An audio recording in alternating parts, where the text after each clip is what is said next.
Chat's hitting. I got chat. All right, we live now. What's going on, guys? Culprit here. Welcome to Friendly Fire Podcast, episode 5. God, we've been doing it for a year. We got 5 episodes, puppy. This time is your fault, though, and we'll get into that a little later.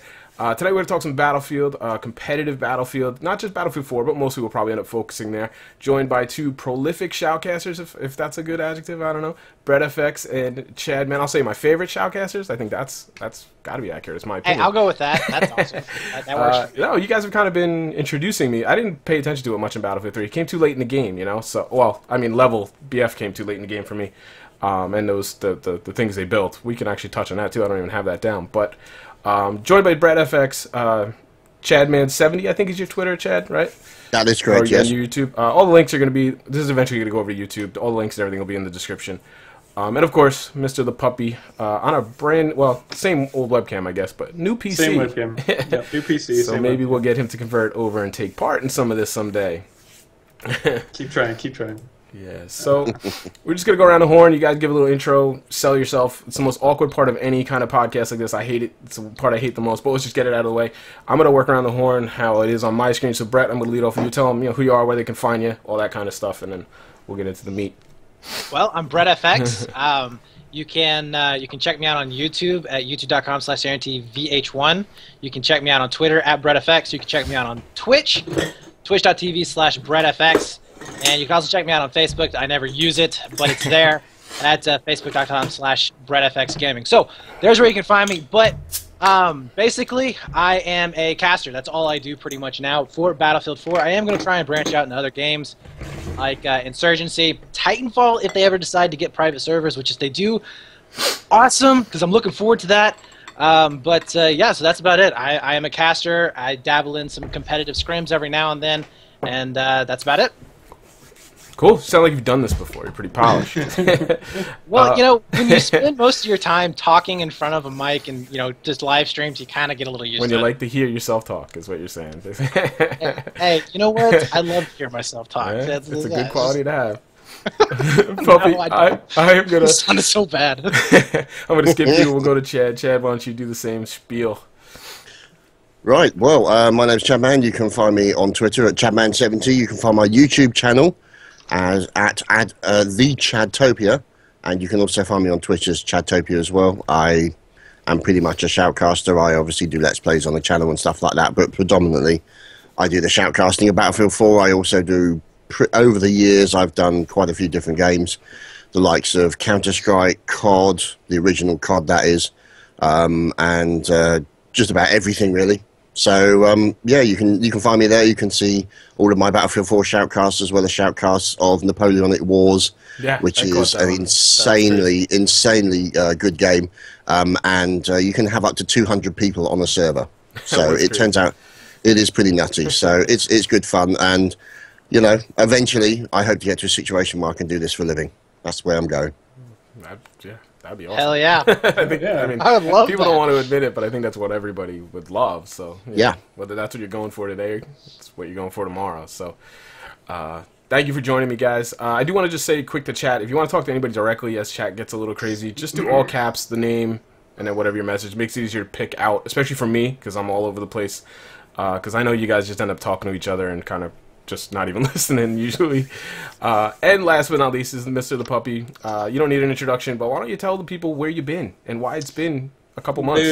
Dude. All right. So I've been MIA on the scene for a while now. My laptop just like imploded wrong way, and I went ahead and I upgraded to the Xbox One. Yes, I am a console kid, and didn't know ahead of time. Didn't bother doing the research, which all I would have had to done was maybe think about it for half a second. But my old game DVR doesn't work with it. It's not compatible, so I haven't been able to stream or upload videos or record anything since the combination of that stuff happened. However, we're getting back into the swing of things. Like Culprit mentioned, I did build a new PC, so I got a nice little PC to play with now. And just need to get a new cap card, and we'll be rolling again. So, yeah, we'll see you then.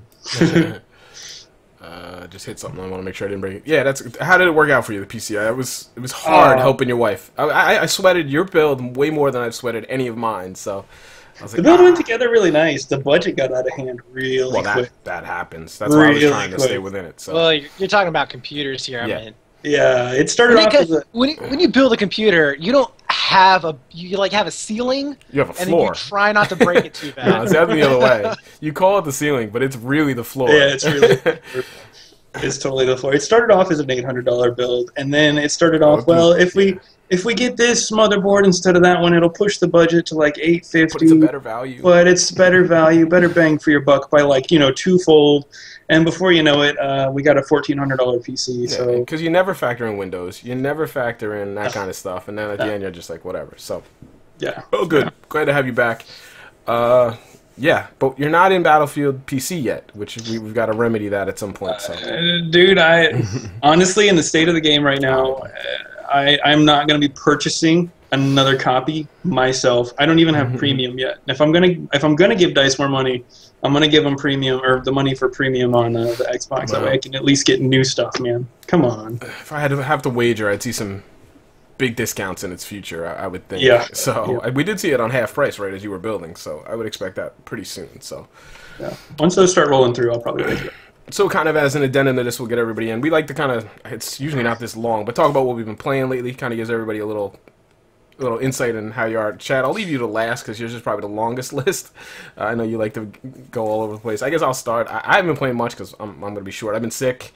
Work started up, been pretty busy. I haven't even played Battlefield in a week, which is terrible because I'm trying to work on my game. Playing Timber and Stone. Haven't even bought Titanfall yet. I don't even know if I'm gonna at this point. Maybe. We'll see. Again, maybe grab it on sale. Yeah, I haven't played much of any. I haven't done YouTube videos. This is like my first interaction with my PC in a week. It's kind of cool. I miss it. It's like my relief valve. But so yeah, that's it for me. I'm not exciting at all. So Brett, we'll start with you again. Have you played anything, or have you just been casting everything that goes on? Well, I mean, do you not count casting as some sort of playing? I mean, no. I would. Yeah. Well, the free cam is kind of right. Kinda. It's an activity. Well, as far as playing games, I've been playing Insurgency, and I've been playing. That's another one I want to check. The new D3 expansion that just came out, and I've been playing with some real life friends on that one. But other than that, I actually got into the first public game of Battlefield 4 in I think a month yesterday. And yeah, that was actually pretty fun. I was repping for Uranus who is Level Who and does the level up videos. So it was pretty fun.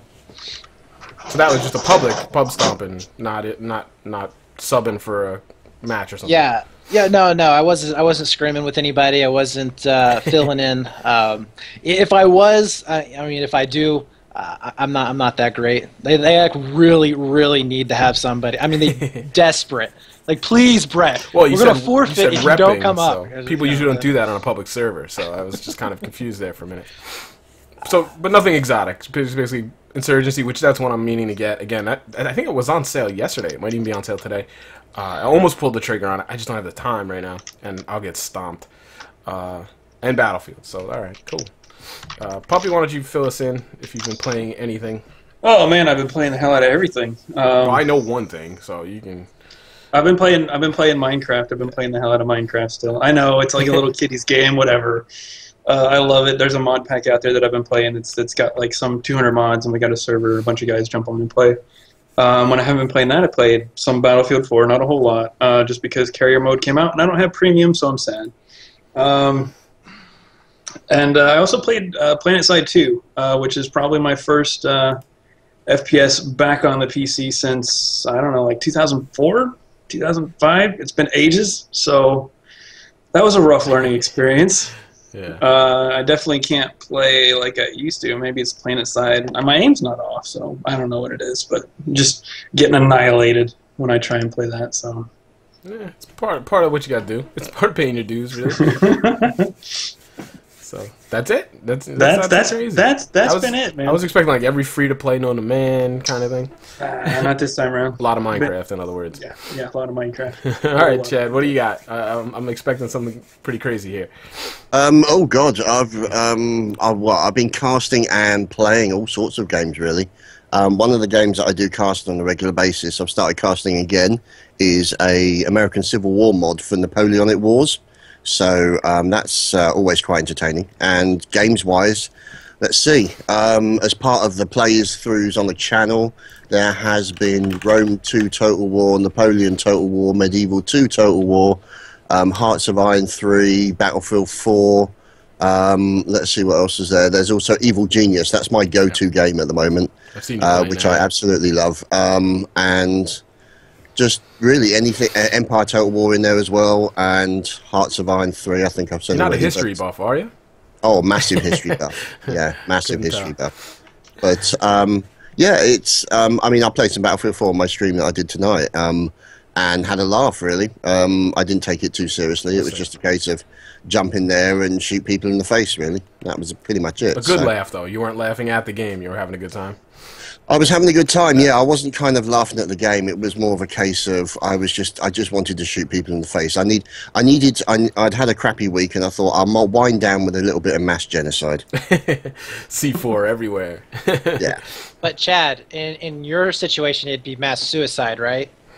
No, that's not actually true. Actually, I did reasonably okay. Okay, so suicide by other players. No, and it's not like suicide by cop or anything like that. But yeah, no, I managed to do actually reasonably okay. But there were some rather silly moments that I had, but those are always quite good fun. But I'm glad to say I mean, I did a few battles of domination and a little bit of play on Operation Locker, which is always entertaining. Well, if you've had a bad week, yeah, and you want to just murder some people, Locker's probably a pretty good choice. Oh, yeah. Better than Metro, in my opinion, just because it's less frustrating. Anything's better than Metro. Yeah, that's how I feel. Yeah, I mean, you know, that's another thing entirely. I put that on my Twitter about a week or so ago. It's like, how can somebody take the utter nightmare that was BF3 Metro and make it even worse? I mean, that takes real talent. I know. There's so many missed opportunities on that map. In that game, really. But we'll hold off on that. I could go all night, like you were just saying. So let's move into the meat of it. Some guys are already asking. So we're going to focus on competitive Battlefield at large. We're going to get kind of dialed into Battlefield 4 in a little bit, but first let's cover the kind of the background, you know, how you guys got started. Not you, puppy. We don't need to know that. And history with competitive Battlefield, not necessarily just casting, but, you know, I'm assuming you have some background, maybe at least playing a little bit. And then, you know, just go on from there. Why you decided to get into shoutcasting, and then how you did, because I don't know if I mentioned it, but I know Puppy's got some interest in possibly doing it maybe someday, and now he's got the PC rig. He might want to tip his toe in the water, so if you give him a little advice, and I'm sure there's other people too. Myself, I'd love to do it, but that'd be pretty cool too. So, Brett, you can lead it off. I promise you, I'll let you lead off next time. How do you get started in competitive Battlefield? I mean, any competitive, really. I'm sure you're going back a ways. Well, see, that's the funny part, too. I get that a lot. I actually just started getting into the competitive side of gaming, period, about 2 years ago. In fact, it was 2 years ago last month with my start in Battlefield 3 as a player. Many of you guys probably have heard of him, but X Factor, that at the time, he was a part of Rival, very, very small channel, microscopic, in fact. I found him through looking up Shibby21 and 42, and he had some shoutcasts of BC2. I was getting kind of interested, got a team together, and we were playing in some TWL. X Factor came out with a video saying that they're going to do a community team, and I just said, "What? Yep, the Minions." And I said, "What the hell? I'll throw my name in the hat." And the next thing you know, I'm getting an email from him. I was like, "Holy shit! Okay, cool." So show up for tryouts, make tryouts. I'm like, "Damn, this is freaking awesome!" So I played with the Minions for probably about 6 months. Oh, okay. I didn't know. And Battlefield 3 as comp kind of fell apart there for a little bit, and then I got into Team Reddit there for a while. And this was a 32v32 community team, Team Reddit. This was before Level BF actually ever came up. They weren't even thought of yet. And it was Daskro, Big Mac, and Marasso who actually got it started. And I kind of found it. I was like, oh, this looks awesome. I went in on this thing. They're like, we can't really get you in here. We have a full roster. I was like, look, how about this? I'll make you some map call-out videos to get me in. And I did. That's how I got in the first 32s back in 2 years ago, July, a year and a half ago, July. So it's 2013 July. No, 2012 July. There we go. And got into the team there. After that match was done, which was awesome, got into the leadership part of it. Pretty much took probably 50% of the responsibility of leadership, and we really started networking with a lot of 32v32 groups out there. Fist, Synthic, 21CW, Global Conflict, all that kind of stuff. We started talking to them and getting out there and having a lot of 32v32 matches. It was awesome. We had practices going on. The biggest practice we had, I think we had 75 people show up for it. It was awesome. It was really, Global really cool. Conflict is still around, right? Yeah, Global Conflict, 21CW, they're all still around. Because I remember Dasgro doing videos on that. Was that Battle? Oh, yeah. That was Battlefield 3 or Battlefield 4? That was Battlefield 3. It was, right. But yeah, it's all, and you guys want to be involved with it, go check it out. Level BF is also doing 32s. It's awesome stuff. And then, so anyways, we pretty much went undefeated. We beat everybody that we matched up against. Ghost Regiment, all those guys. We beat them. Then we went. We got contacted by Level BF, and they wanted to play against us. They were a group that broke off of 21CW, and kind of formed their own group of 32v32s when they were first starting out. And we played them in January of 2013 and used the very first free cam for Battlefield 3. Or no, not free cam. The very first map overlay, like live map, was used. It was Shoutcast by Whitey and some other Tim, Darkness 429, really? and Chalk1, Ola Chalk1. Yep. Is that who it is? Yep. Yeah, they ended up shoutcasting it. It was a lot of fun, and we ended up getting our asses stomped because they were the better players. They had all-around better players than us. And they were geared for the 32s more than we were. But it was a hell of a lot of fun. After that happened, I kind of broke off of 32s. I was sinking in probably about 5 days a week into it and took a break. Then, and I know this is a long story, guys, and I apologize. Then Dasgro... It's all names I know, so it's interesting to me. Shut up, Chad. Shut up, Chad. I know that's you. I know that's you. But Dasgro actually came out with a quad cam cast that he was doing. Yeah, I saw those. And I was like... or something, right?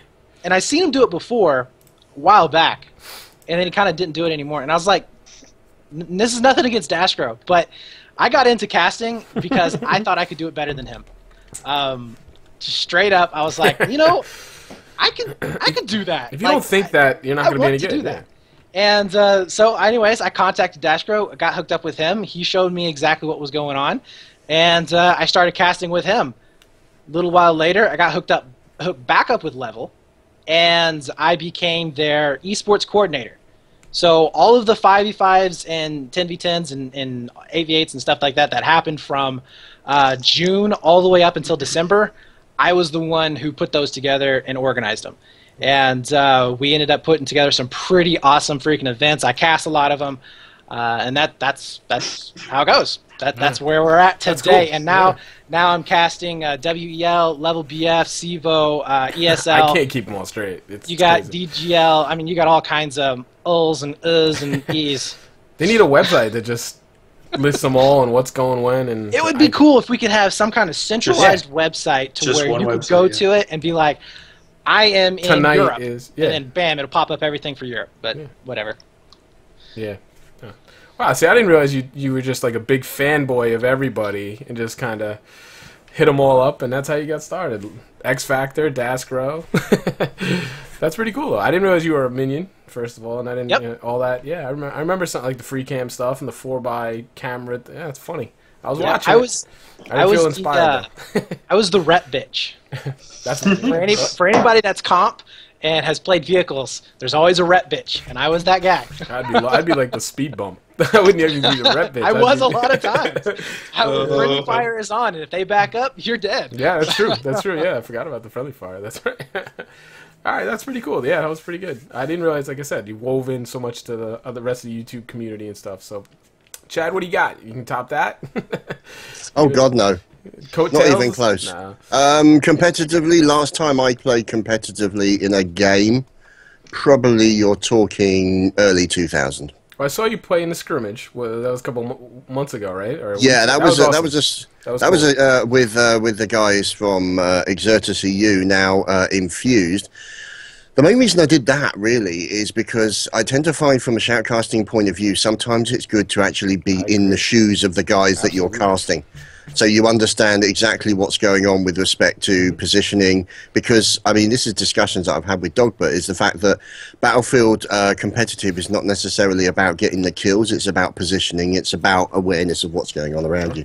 So, I mean, my history with, I mean, I've played all the Battlefields literally from 1942 all the way through, pretty much every single one. Never really played it competitively at any aspect, but most of my sort of focus has been relating to shoutcasting. Any opportunities I've looked for have been related to shoutcasting.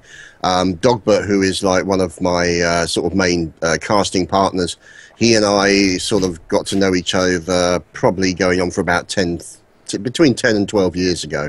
So we've been friends for quite a long time. We've always said hello to each other when we see each other at LANs, and we chat about stuff and all the rest of it. And I knew from his history that he was a Battlefield player. He played at a pretty high level in Battlefield 2 with Dignitas, with the likes of Demon Lee Smith, who's now casting League of Legends for Riot. And okay. yeah, so and that's pretty much what got them into shoutcasting. Was Battlefield 2. Yeah, they used to cast Battlefield 2.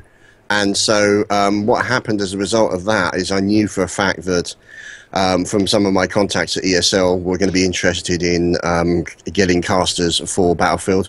And I approached Dogbert and basically said to him, how do you fancy doing a team?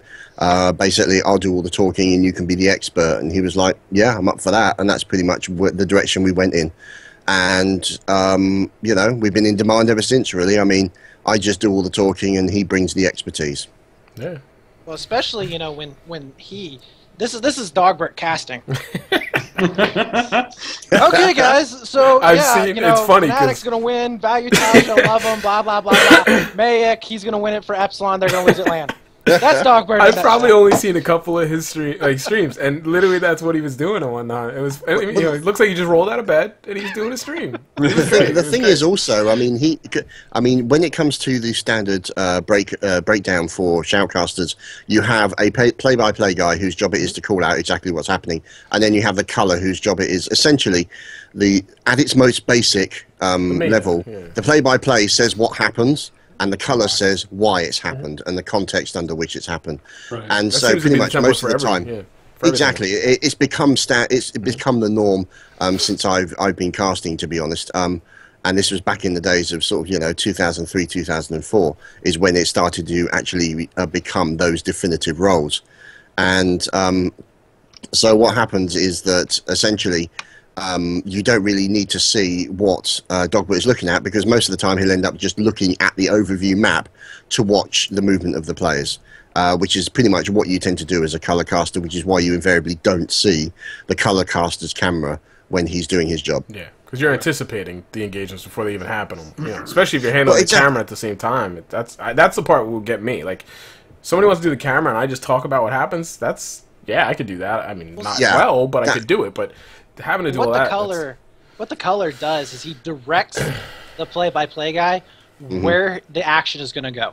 So play-by-play guy, you know, he's watching this you know 2v3 or this guy take out 3 guys in a row. But you know what he's not watching out for is the possible back rage that's happening over there next to the Charlie flag, or the fact that there's a major spawn bomb happening over on the other side of the map, and we're about to see a 3-cap coming in. You know, that type of stuff is what the color's job is. So who's controlling the camera then? The play-by-play guy is always controlling the camera. I've seen cast where the color was controlling the camera, and it's horrible.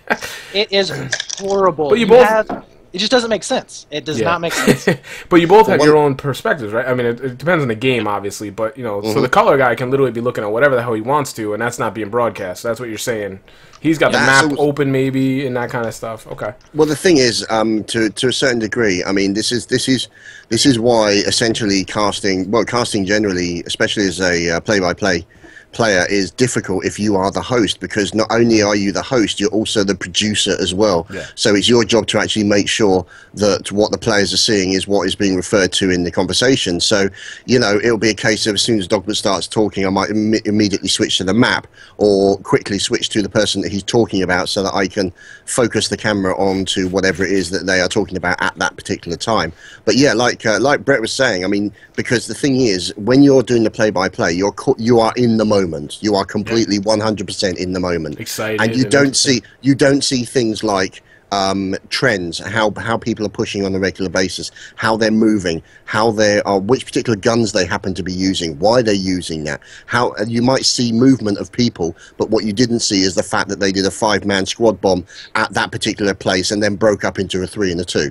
Sometimes you don't see that because you're looking at where the action is at that current moment, and that's really what the color guy is there to do, because what he does is he'll put in there the context under which the movement that you are seeing right now has occurred. Yeah, and it works. And like I said, that's absolutely what you're talking about, Damon and stuff. That's what they do in League all the time. Same idea. A play-by-play guy. In a first-person shooter, I think it's a little bit different than like League or Dota or anything like that. Mainly because Chad doesn't just have to be good at play-by-play. He also has to know a little bit about color. To me, anyways, for Battlefield 4, the best teams are not just strictly play-by-play and strictly color. They're a little bit of both, but it's varying degrees of what you're doing. So, you know, if you're the guy running the camera, you're going to be doing mostly play-by-play, but you also have moments where you'll be a color guy too, and vice versa. It'll go both ways. But you got to just strike that really good balance in between the two, and you know. If you are, like you guys were saying, you know, if both of you guys were going to get into casting, you know, the first pointer that I would give you is to just go through and find a couple of scrims and practice. Have fun with it and just practice. Don't care if you mess up. We might have to do this, puppy. It could be funny. Dude, I've already shoutcasted the guys, like playing with them. Shoutcasted one walking right behind I think like the hardest thing, and I mean, we trip over each other. I mean, right here on the like, it's knowing when not to talk. That's got to be the hard part, and not stepping on each other. See, that's the thing. Yeah, exactly. That's the thing that you do as a result. That's the thing that if you cast with a particular person, they know that by the cadence of your voice and how fast you speak, when you leave a pause, that's when it's their turn to inject. Or the alternative is when you're actually casting with somebody you've never cast before, you could say blah blah blah. Brett, what do you think about that? Bang, and it's over to him. And that's the whole point, is that the fact that you are putting him in absolutely no denial that it is now over to him, and he can then say blah, blah, blah. Execute. Yeah, this is what's happened, blah, blah, blah. I think this is a good thing, but we'll have to wait and see what happens, Chad. Boom, straight back to me. Yeah. And it's literally, it's almost like playing tennis. You bat it between the two of you. It's a little more formal than those good old teams, but it still works. Yeah. Yeah, but the thing is, the point is if you're casting with somebody who you've never casted with before, or who has not casted before, then you need to be able to actually get that point of handoff. They have to know when it's their job to start talking, because what that does is that essentially, I mean, it's like you're saying, more formal, but it stops the talking over each other and talking in the background and stuff like that, which is, I tend to find, inexperienced shoutcasters, that's the hardest thing for them to do. Because they want to get in there, they want to show that they can do it, they want to talk and all the rest of it, and they have to sit there and stay quiet, because you've got to give your casting partner the chance to say what he wants to say. But also what Brett was saying is that this is discussions that I've had with Dogbert, is that I am kind of I'm getting more and more experienced in the actual mechanics of the game and things like that. So I can say, oh, I noticed they were doing this, blah blah blah blah blah blah.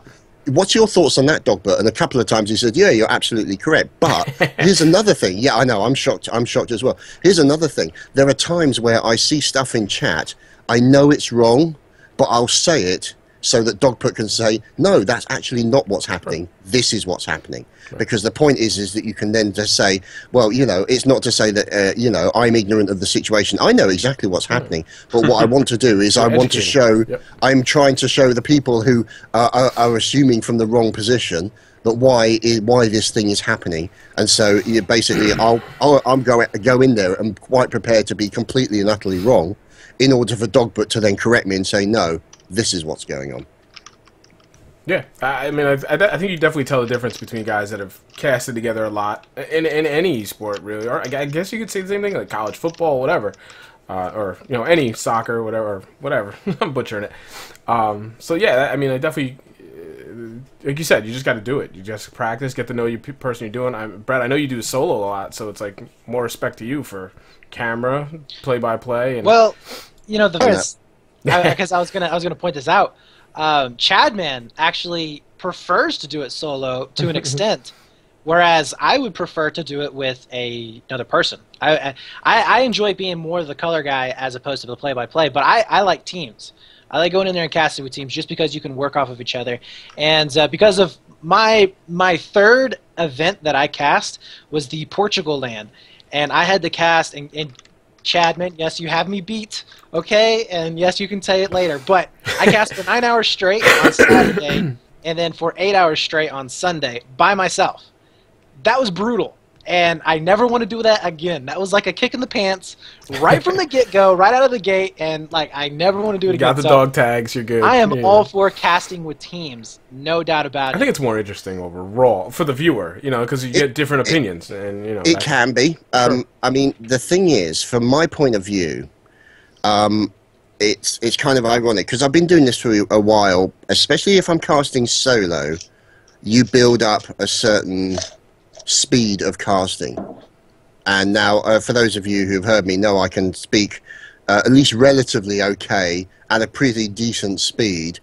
And the thing is what I tended to find when I first started is the fact that a co-caster would break up that flow, would take that flow literally. So you're driving down the road and literally you've suddenly got to slam the brakes on for this other guy to pull in front of you, and then you've got to overtake him and carry on. Right. And so casting solo sometimes can enable, it's a good way for you to practice getting your ability to provide pertinent information in a quick format. I mean, I remember on one occasion casting a tribes match that was a total cap out in 5 minutes, and I was talking so fast that I had to cut to music because I had a hyperventilation attack because I was talking so fast. Holy cow.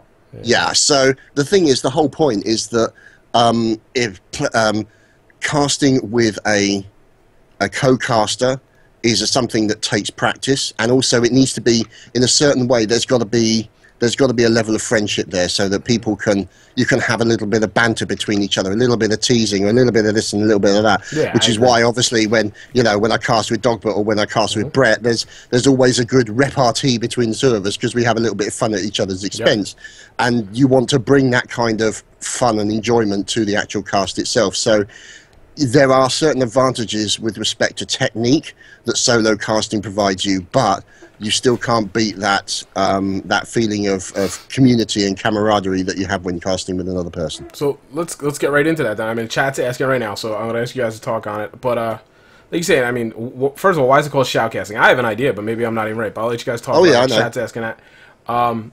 But also, like you said, most people think, they hear shoutcasting, they think they're just supposed to go, insane. Oh my God, 4-piece, 5, that's all they do. And they don't understand that, first of all, competitive is way different than pubbing.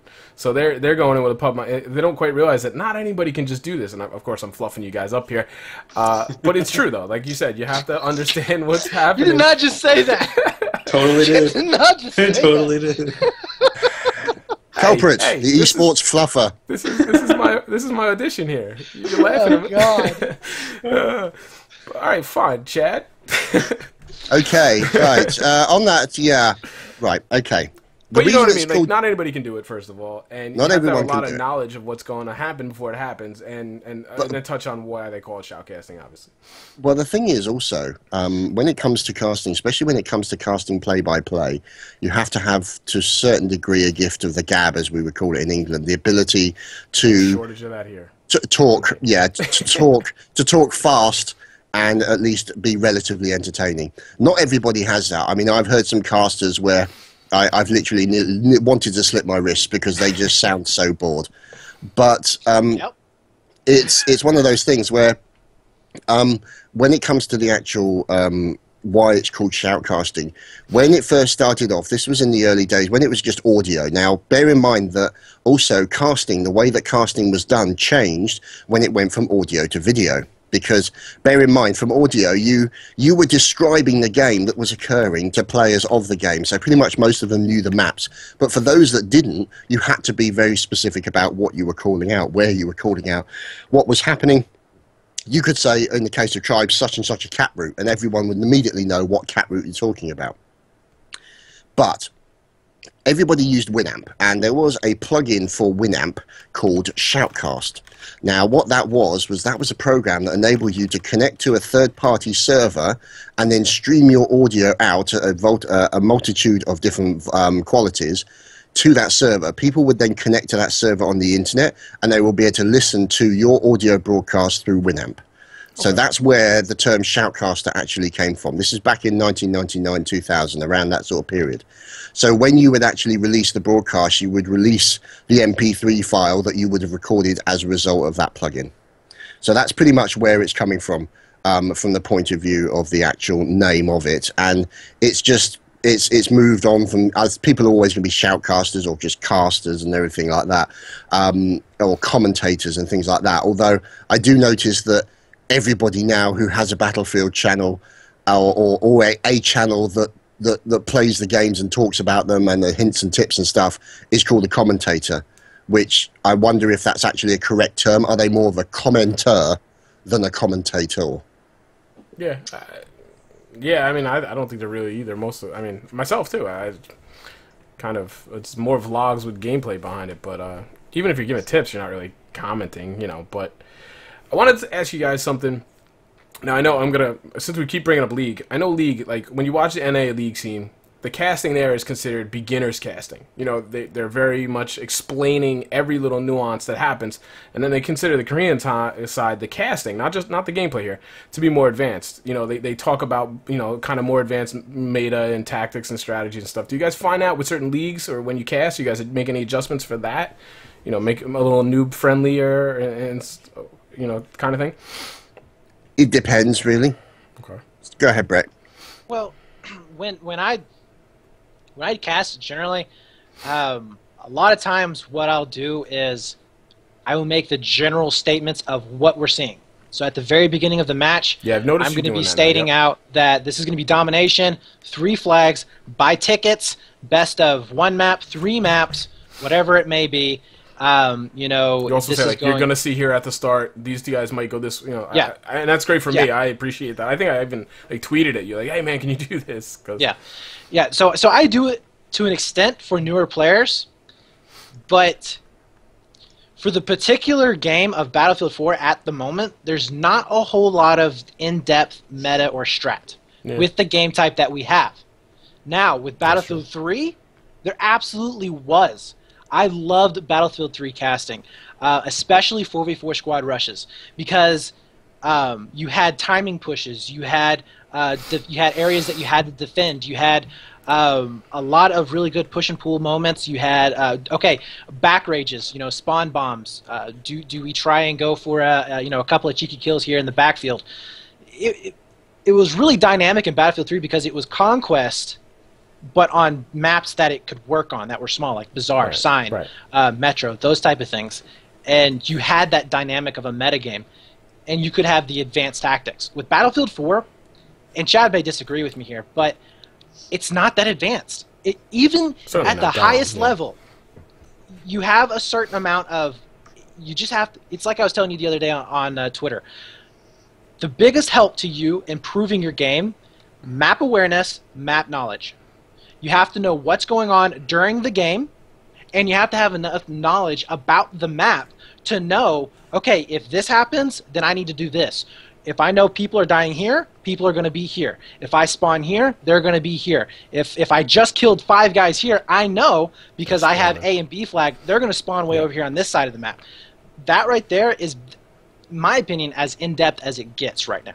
And I'm not hating on it, but that's Call of Duty. I mean, that's, to me, from when I played, I mean, it's the same idea, you know, and that's domination. Battle. I mean, that's just domination, I guess. Doesn't matter what game you're playing, but we'll get into game modes actually a little later. Chad, did you have anything you wanted to add on to that? Otherwise, we're going to kind of push on. No, he pretty much covered it. Okay. Wow, that's kind of as good a compliment as you're going to get tonight, I think.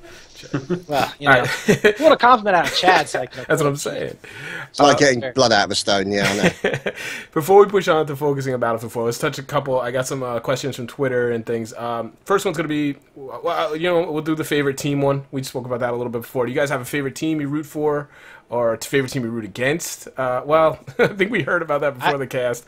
I have a favorite team. All right, well, Chad, you said you didn't, correct? Let's just... Generally, I try not to, because when I go into a well, I mean, if I go into a cast, I usually will kind of, I would like the underdog to win. It's just the way I do things. I mean, I think a lot of exciting. Yeah, the thing is, I mean, also to a certain degree, when I'm doing the casting, I feel that the people who are watching are expecting me to be essentially a impartial third party to explain what's happening. So, but that, I mean, that's just my could have a feeling. team, yeah, sure. Yeah, I mean, the thing is, bear in mind, I am, like, you know, technically the official shoutcaster for Epsilon Esports, but, you know, so I do have a vested interest in their results, but, you know, I mean, I'm quite happy to shoot them in the back as much as they're prepared to shoot me. But the thing is also, like, for example, just take as a point in case, Dogma, he essentially manages the Battlefield 4 team for Dignitas. And yet, he will be one of the first people on the cast to say, they fucked up. They did something wrong. Yeah. And the thing is I really respect him for that, because he's not afraid to say when his own team has screwed up and said, no, they've done something wrong here. This is not good. Or this needs to be... And it's that level of honesty that I feel, you know, is what makes him unique as a caster. Right. Well, I think, though, to an extent, when you have your own team involved... Because back when I was coaching Battlefield 3 teams... every team that I shoutcast that I was coaching, I slammed in a cast. I had to pull myself back off of it. I would think I would be the same way. I went straight into coach mode. And I think if you have a vested interest like that into a team, you're harder on them. And you know what they're supposed to be be doing. You literally know. Exactly. Yeah. But yeah, I agree with you, Chad. I mean, it is good that he's not, oh, well, you know, it's because of the lag or because of this that they lost. You know, he just throws it out there. And sometimes he's a little harder than he should be at times. But no, I have a favorite team. Let's hear it. My team is Epsilon. Not the old Epsilon that is now Fnatic, the new Epsilon. I like several players that are on that team. Whatever match it is, when I see Epsilon in it, for whatever reason, I root for them. It's a subconscious thing that happens. Even when I'm casting them, I'm like, let's go Epsilon, let's go Epsilon, let's go Epsilon. I don't know why, but I like the way they play. I love their play style, and I just like them. A team that I would love to see being beat, I don't really have any team out there that I just root against. I am, though, kind of like Chadman, in the sense that I root for the underdogs just about every time. Because I do like, I mean, at the beginning of just about every cast, when we start getting up to the semifinals and quarterfinals, I root for the underdogs. Perfect example of this, Pyrogen, Fnatic, EMS1. It was a best-of-5 series. Pyrogen 3-0's them. Pyrogen qualified 16th, last place, to get into the group stages for EMS1. It's a more compelling story, yeah. They come out of nowhere and beat the #1 seed Fnatic 3-0. Not like, you know, oh, they just convincingly. It was like, what is going on? You know, and that's one of the things I love about underdogs, is because you have that opportunity, you have that chance to where, yeah, they just come out of nowhere. The Rocky Balboa, they just blast them. And if you guys have not seen that match, I highly recommend that you go check it out on ESL's YouTube channel. You can also go check it out on their Twitch channel. But it is an amazing match. I wish I was able to cast it because it really was fun. But Pyrogen actually went all the way up. Like I said, they were 16th to qualify. They were last. And they ended up making it all the way up into the finals, and they took the finals to a Game 5, which is a close game, against MYM. It was an amazing, amazing match. I mean, I stuck around. I would have watched it anyways, but I definitely stuck around and watched the rest of the event just because of them. Yeah, definitely that's good. I mean, it's all over my head. But I'd definitely go check it out. So, let's then talk about, what do we got here? Alright, yeah, so this is kind of in the same vein. Are there any, like, it doesn't even have to be current players, but are there any, like, say it is, any, like, Michael Jordans of the Battlefield competitors? Is there anybody that was just, like, legendary? Because, like I said, I'm relatively new to it all. Puppy, I don't know how far back you go. But is there one guy, like, the, you know, like I said, the Jordans, or the, you know, like, that's just, like, everybody's, like, I think you mentioned Dogwart was pretty big. I know Daskro, I think at one point was 20 ID, right? Wasn't that his team back in the day? These are just names I know, but probably only through YouTube. So yeah, he was a part of 20 ID, and then eventually, when a lot of their players left, he took over the team and tried to keep it going up through Battlefield 3. Is there a name that kind of like stands out, or a couple names, or well, and the same idea? Is there teams that were best teams ever? You know, just couldn't be beat. That the kind roster, of thing. yeah. Well, I mean, you have Universe from Battlefield 3, Sixpence from Battlefield 3. You have Epsilon at the beginning of Battlefield 3, Rival, but all the way through the end of Battlefield 2 and BC2, and in the beginning of Battlefield 3. You have WKA, which is a North American team. You have Nexus, who was just blowing through just about everybody in 5v5s in Battlefield 3 for about a year straight. It really depends on the region that you're in, because Battlefield, and Chad will definitely agree with me here, it's very segmented. You have Europe, you have South America, and you have North America. Now, South and North America are kind of merging right now. There's still some hate between the two groups just because of the ping differences. But it's very segmented. If you were to say, like, over in Europe, I would say right now probably you have Mayic, you have Valutaja. Those players are always the ones that are standing out a lot. Duke PT is also standing out quite a bit. And then if you're like over in the South American scene, you have players like Snarf, Neo, Revolts. You got a couple of them on Noobs in War. So, I mean, you know, it just depends. It really depends. Now, North America, really, the scene has really died down in terms of high-level comp. Back when Battlefield 4 was first coming out, you would have players like Troy, Nimic,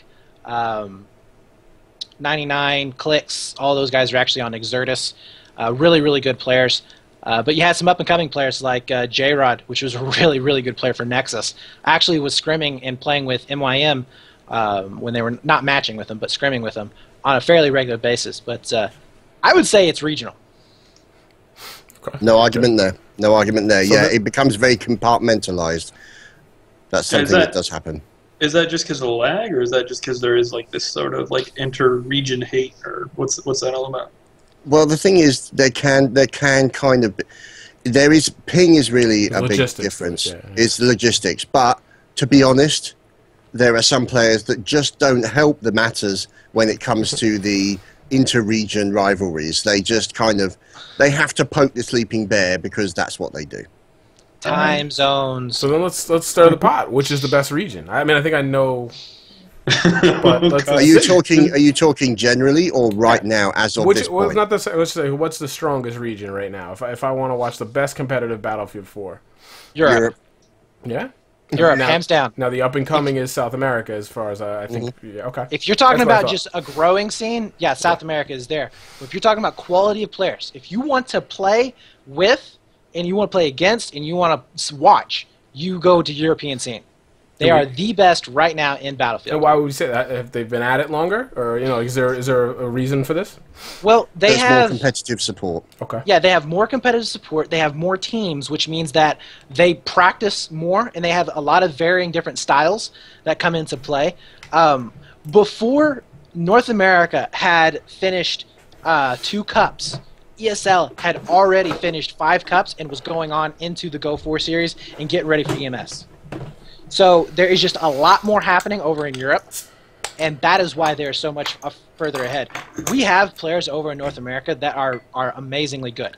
Back at the end of Battlefield 3, we had some really good teams shaping up. But the fact of the matter is that when they went up against European teams, they were outplayed because they didn't have the experience behind them that you saw a lot of the European teams have. For Battlefield 4, Exertus NA, one of the best teams, or the best team in North and South America, could hang with the majority of the European teams. They took Fnatic down very, very low within one of the Go 4 Cups. They would have beat Epsilon in one of their matches, except for they had a guy that dropped.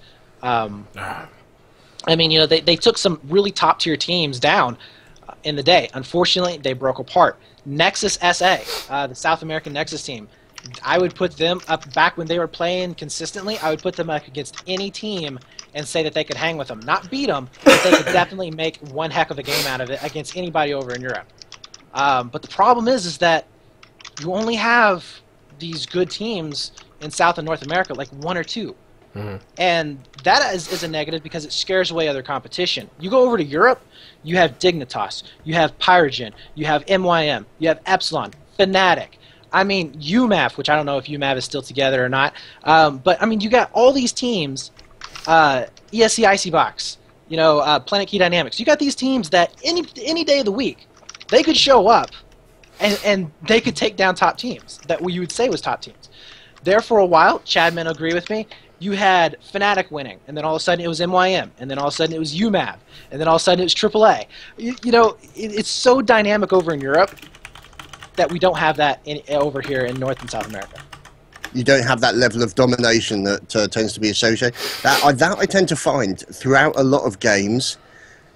I mean, whether or not this is a generalization, that you tend to have, well, in my experience, this happened in tribes as well. You tended to have, especially where the North American scene was concerned, you always tended to have one team in there who dominated pretty seriously. I mean, in the days of tribes, there was one team that, you know, I mean, to start with, it was Imperial Elite, IE, and then it turned over to 5150, basically, you know, sitting at the top of the ladder for X amount.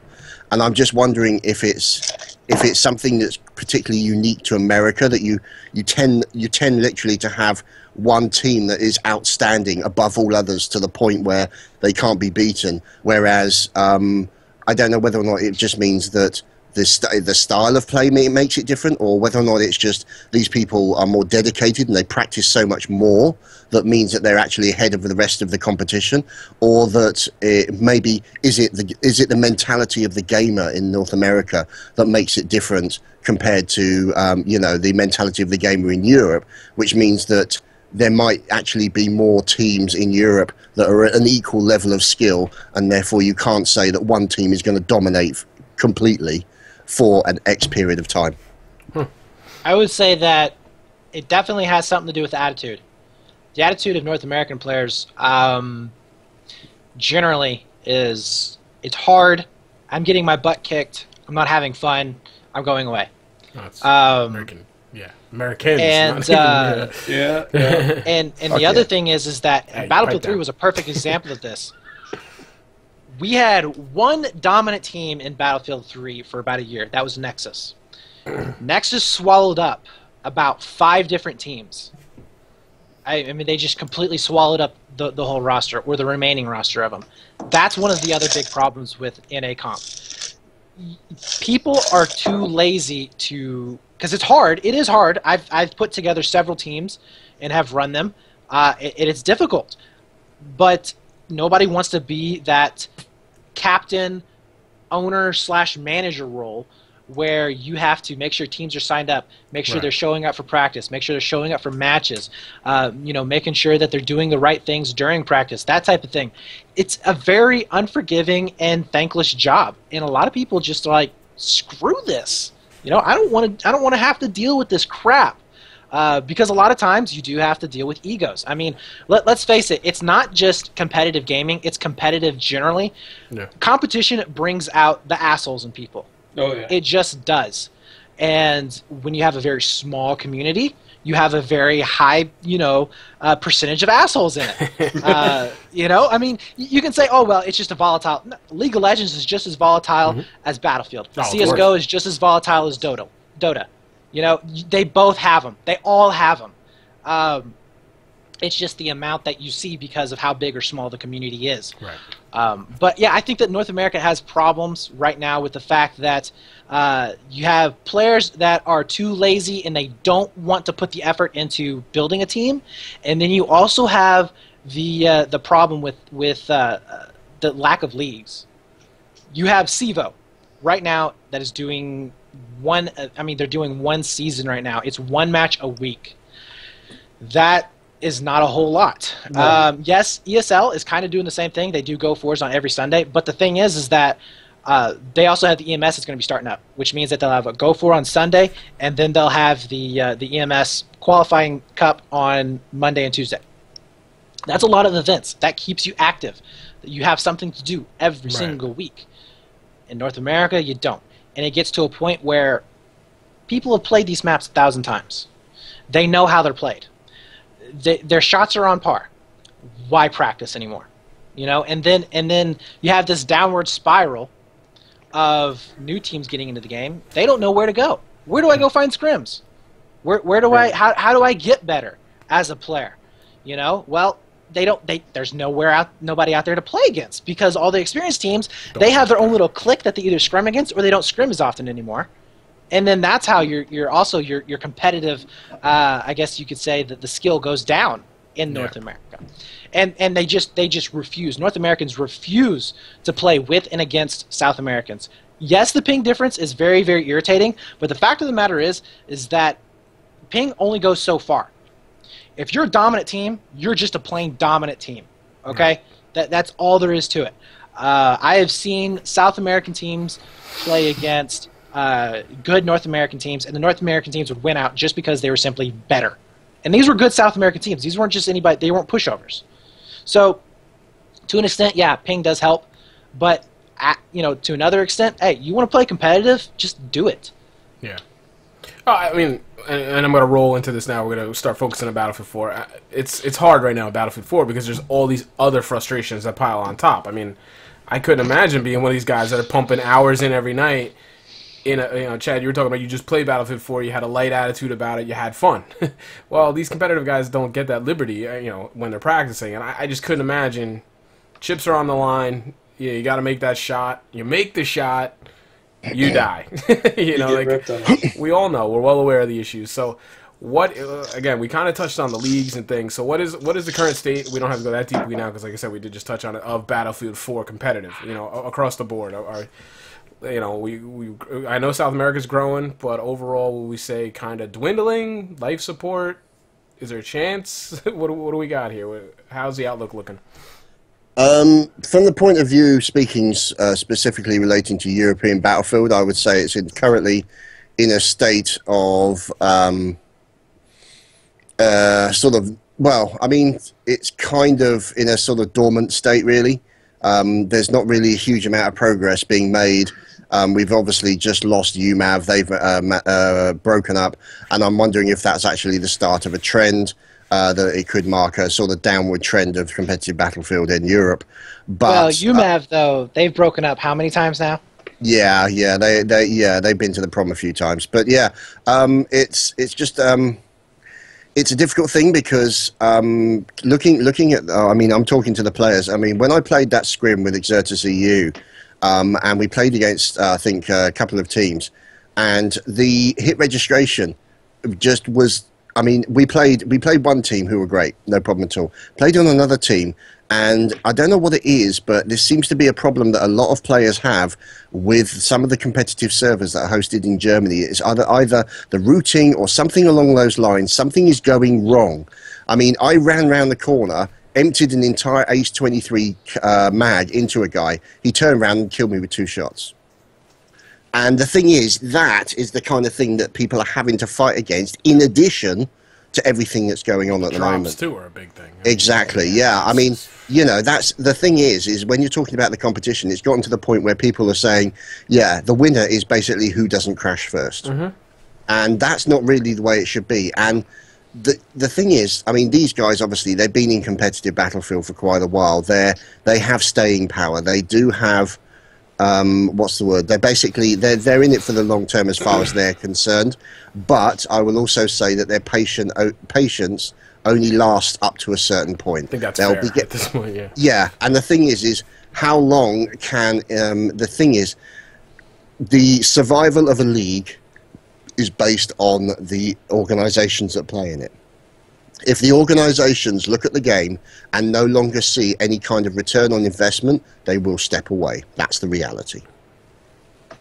Yeah. Yeah, I think, these guys, packing it in at this point. I don't think anybody blames them. I think the problem is there's been no light of hope. There's been nothing to hang your hat on and be like, all right, we're trending up now. I.e., what we just saw last week, So that would, it's one thing if if it's steadily improving. All right, like you said, you kind of go dormant, you scrim, you don't go crazy right now. You wait, and hopefully, in a couple months' time, maybe we can really get going. But that's the problem. We haven't seen any real general improvement. Well, there is some hope. Okay. Some. I hope so. There is always hope. Yeah. But the thing is that there's always hope. Battlefield 3 was proclaimed dead. And all of a sudden, right towards the end, 6 months before Battlefield 4 came out, we had 7 Battlefield 3 events for a dead game. So, it's up to the community to decide if the game is going to die. Plain and simple, the community decides if it's going to die. If they love the game, if they love what it is, they will not give up on it. I didn't. There were times during Battlefield 3 back when I was playing it, I'm not joking you, I threw my mouse across the room. It was so frustrating. But to be honest with you, I love the franchise. And for whatever reason, I stick with it. I'm still we're all with on the same it. boat here, I think. the thing is, Brett, you wouldn't be getting so frustrated if you didn't actually truly care. Yeah, exactly, absolutely. exactly. You'd be I'm long frustrated gone. That's the so much worst because thing, I care. is to get to the point where you just say, you know what, I just don't give a shit anymore. I say that on my channel. And you've all the lost that time. passion Yeah. for the game. I say, Twitter and my rant videos, I was like, I rant because I love the game. If I didn't love the game, I wouldn't bother making a video or making, it's like, I just go play something else. And I think, like I said, most of us are in the same boat. I think probably anybody watching this at this point, actually, I think I have the game set to Battlefield 4, is in the same boat. And competitive is just hyper levels, I would think. Yeah. So, well, and to touch on the original point, North America, it is severely down. It's in the dumps. It's bad. If you go look at CEVO right now, I would say that 60% of the teams are South American. If you look on the South American side, things are growing. It's actually looking really good. You have WEL, which is expanding. They got 10v10s and 5v5s that are going to be going on, and a little bit of promotion here, if you don't mind. But if you guys want to check that out, this coming Thursday, I'll actually be casting the 10v10s for WL, the preseason 10v10s on my channel. Shameless. Yeah, exactly. Shameless promotion right there. But they're growing in 10s. They're growing in 5s. There's another league that's going to be popping up, BBL, Brazilian Battlefield League. They're 5s and 10s. Then you have the X Game Pro Tournament, which is sponsored by EVGA. That's also going to be going on for 5v5. They actually have some cash tournaments with that. So for South America, it's actually kind of growing. Now, it'll be interesting to see what comes out of it, because we do have Level BF, which is about to get their site up and running, and they haven't been doing anything for competitive like 5s or 10s or anything like that. I won't say it's my fault, but I was the driving factor behind that back when I was the esports coordinator for them, all the way up until December. And then I just said, I'm sick of doing all the work. I'm going to go casting, because that's what I got into it for. I was tired of running the events, not casting them, because that's not what I got into it for. Right. So they've got a couple more people that's going to replace that, and they're great people. They know exactly what they're doing. In fact, they're having an 8v8 coming up this weekend. So if you guys want to check that out on Level BF, Level BF's Twitch channel, you can. That's going to be pretty cool stuff. But it'll be interesting to see what Level can do, if they can try and revitalize some of it. They're going to hit the 32v32 scene hard. They're going to hit the 2v2 chopper, the jets, and the tank stuff really, really hard. That is going to be, I think, what you're going to see for North America as the successful, competitive, organized Battlefield. It's going to be 32s. Wow. It's going to be the 2v2 choppers. It's going to be the jets. It's not going to be 5s and 10s. If you want 5s or 10s, you go to South America, you go to Europe, you go to Asia, you go to Australia. You go to South Africa. South Africa has a thriving scene of 10v10 with the DGL, but not North America. It's just not there. It's weird. We could probably talk on that for a while, much longer. Just because I find it interesting. And on. I'm trying to watch the clock and make sure we kind of touch everything. So let's talk nuts and bolts then within Battlefield 4. We talked a lot of macro outside the game. What went wrong? What went right? Let's talk, not necessarily just game mechanics, but also, casting, you guys using spectator, things like that. So let's first, what went wrong? What are the big hang-ups that are holding this game back? I mean, I think some are obvious, but go right ahead. Can I say something real quick to chat? Yeah. And I'm seeing Wally saying this in chat. I am speaking from the point of view of a PC player. From PC competitive gaming, okay? I am not involved with Xbox. I am not involved with PlayStation 4. I have just picked up a PlayStation 4, and I'm going to get involved with it. But myself and Chad are strictly computer, PC, competitive players, casters. This whole thing is, and I got into Twitter. Correct me if I'm wrong, guys. As far as I understand, the console scene is not. It's kind of like waiting. It's waiting for private servers, as far as I understand. I'll tell you what. Private servers come out for consoles, it's going to explode. Yep. And I would love to do another episode and talk about that. But there's just, I mean, again, correct me if I'm wrong, there's not much to talk about right now. I mean, we'd sit here and just lament at DICE and saying, where the fuck are the private servers already? But it's a good point. I should have introed with that, to be quite honest. It's clearly a PC slant here, but I think a lot of the things carry over. And there are probably a lot of problems that console will see once they get rolling, if they ever get rolling. And that's not on console. It's not a knock on console at all. This is all DICE. So, in my opinion, anyway. Again, correct me if I'm wrong. I'm speaking kind of way out of my boundaries here. So, anyways, what was your original question? I'm sorry. Well, basically, what went wrong? Within the game, mechanics, features, spectator. I mean, to be honest, I think speaking Or from what the is bad? actual, What do you not from like? the gameplay aspect, because of his level of expertise, I think Brett should comment on the actual general mechanics of the game. As I said, he's more of an expert in that than I am. Well, I mean, I think we've I'm obviously... sorry. No, I mean... I was being nice, Brett. Oh, man. I was we typing. talked I was about where typing he and- sets you up. The Okay. color guy, he you know... I know, man. It's like That's why he works what? alone, Chad. This is why he works No, alone. that's the thing is, that's why he was stunned into, like, silence, because I'm not usually nice to him.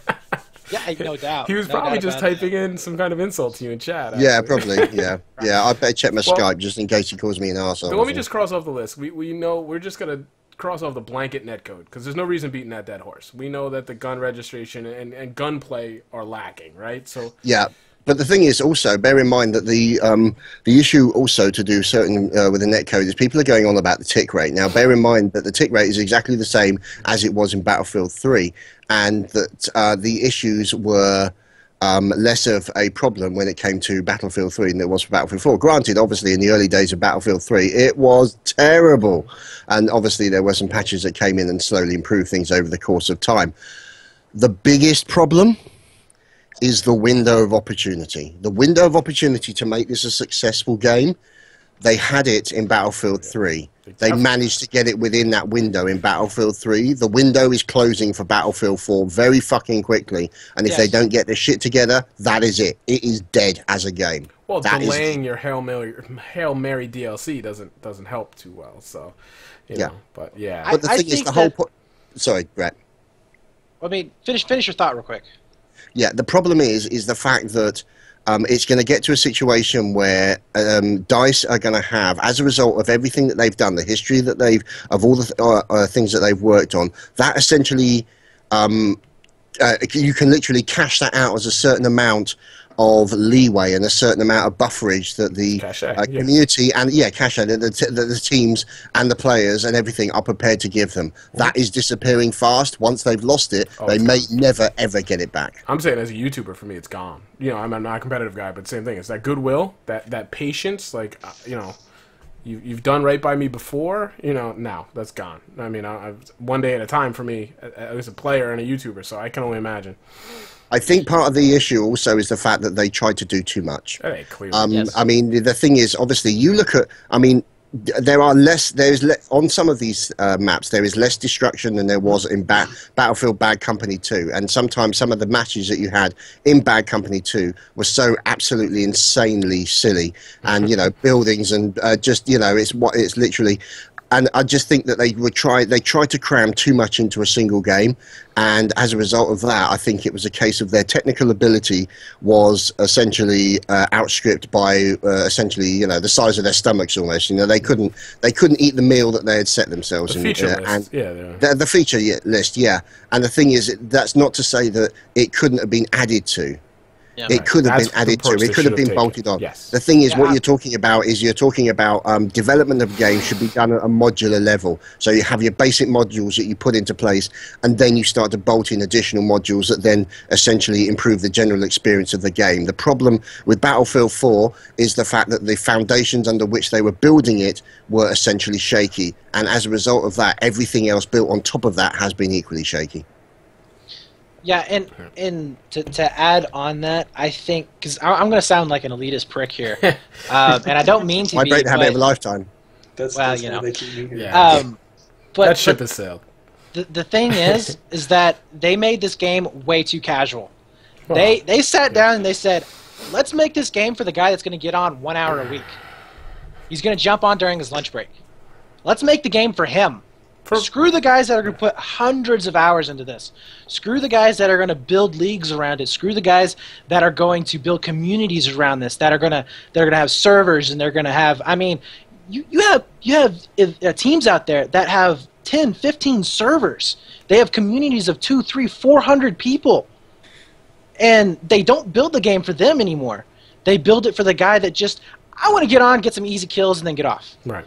And in my opinion, 60 to 70% of the problems that we have right now could have been fixed had they have come to a competitive player or a organized player that takes it somewhat seriously, if you want, and said, here, take 2 months, break the game. Because competitive players, that's what we do. We get into a scrim and we find every little exploit we can have. You know what? We don't find overpowered weapons. We find the best one that works for every single situation. We find the head glitch spots. Right. We find the nade spots. We find everything that we can to get an advantage because it's a competition. You know? You don't see in basketball games where guys wear, 10-pound shoes. you don't see, you just don't do that. Right. Golfers don't use inferior clubs. You want to have the advantage. Right. And that's what we do. In my opinion, if they gave it to the competitive players, we could have fixed a lot of the issues before it launched. But because they're trying to pander to the casual player, because they want to get it out there to as many people as possible to get those first initial sales, to get the game out there, that they've forgotten the long-term effect of it, the long-term aspects of it. Because the fact of the matter is they're already looking at the next game 2 years down the road. Oh, it's already a year in production. Yeah, they've already moved off. Yeah. So. Yeah, so they're already looking at that next game that they're going to be making. They're not looking at the long term. Dice Stockholm already off Battlefield 4. Dennis, the level designer, was the last thing that he produced was the level, or was the maps, the last maps that we don't have still, and probably the only changes that we're going to see to spectator mode. Yeah. That in fact myself and Chadman worked on during beta, and we put together a list to send them to about the spectator mode. Only about 70% of the changes actually made it in. But at least they made it in 6 months after we suggested them. So, it's stuff like that. It's frustrating. That's the problem with the game. They put way too many guns into it. Why do they have to be 27,000 guns? I need 2 guns for each class. Give me some attachments. But I want 2 guns for each class. In every single game that I've ever played, every game, I find the best weapons for each one of the classes, or if there is no class, I find 2 or 3 really good guns. Usually an assault rifle, submachine gun, and a sniper.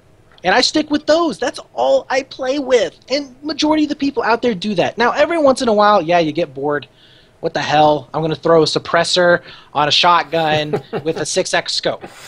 Just for shits and giggles. Right. But you're not actually going to try and do anything with it. You're not upset if it doesn't work. So if they had focused on making, it's like Titanfall. Everybody's complaining because Titanfall's got just a few guns. But how many people say it's the most balanced game out there? The gunplay is the most balanced. I mean, it's just overwhelming. Now, granted, you get a lot of people out there that love the grind. They think that you have to, play 70 hours to unlock that final weapon to make it fun. But, I mean, is that really the player that sticks around, till the very end, 2 years down the road? They leverage longevity for lowering the barrier of entry. I mean, I think that's pretty, casual. It's, grenade spam, lock-ons, all these things. That's the game at large. And again, I kind of want to dial this into competitive. So what are the things... I just want to touch on this a little. I don't want to harp because, again, this could spiral out of control, the what went wrong part. But as far as a competitive, let's focus even more. Let's say 5v5 Dom. That seems to be the prevalent kind of competitive mode. What's really holding that game back? Not just, for the players, but for you guys as casters and kind of getting a better product out there. Game type. Yeah. Okay. That's it. It's the game type. Randomization of spawns. I think spawns is fun. Yeah, it's bad maps. Also randomization of bullet spread. The thing is, what you're talking about is that any competitive player who is worth their salt will hate any kind of randomization within the game, because what that's doing is that's taking away the chance for them to actually allow their talent, their ability, their skills to shine, and to actually then turn around the actual outcome of the game. Right. That's probably one of the most annoying things in competitive games generally. Also, I think part of the problem is the fact that, like you're saying, like Brett was saying, people are catering more and more to the casuals. Why? Because there's more of a market there. Sure. So as a result of that, games are being made easier and easier. So there is literally less of a skill ceiling because they want everyone to feel inclusive. This is kind of like the same thing where all your kids take part in sports day and they all get a taking part trophy. Yep, exactly. Everybody gets a trophy because everybody's got to win. And what it does is actually it takes you away from that actual understanding the true nature of competitive. 100%. Because the thing is, if you go into a competitive situation and you lose, I tend to find from my experience, I don't know if this is Brett, you learn more from losing than you do from winning. Because when you go into it, you're winning, you're on a roll, you're thinking, absolutely, this is so great. You don't look back and say, okay, we won, but what did we do wrong? If you lose, You do that, and you go back and you pull it apart and you look at it. Losing motivates you. Yeah, exactly. Absolutely. And you gotta learn that. Battlefield 3, that's a perfect example of it. We got our asses kicked when we were minions.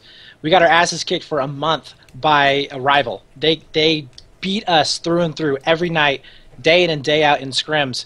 And within a month, they took a bunch of guys that they found out of the community and turned them into people who could compete with top-level teams.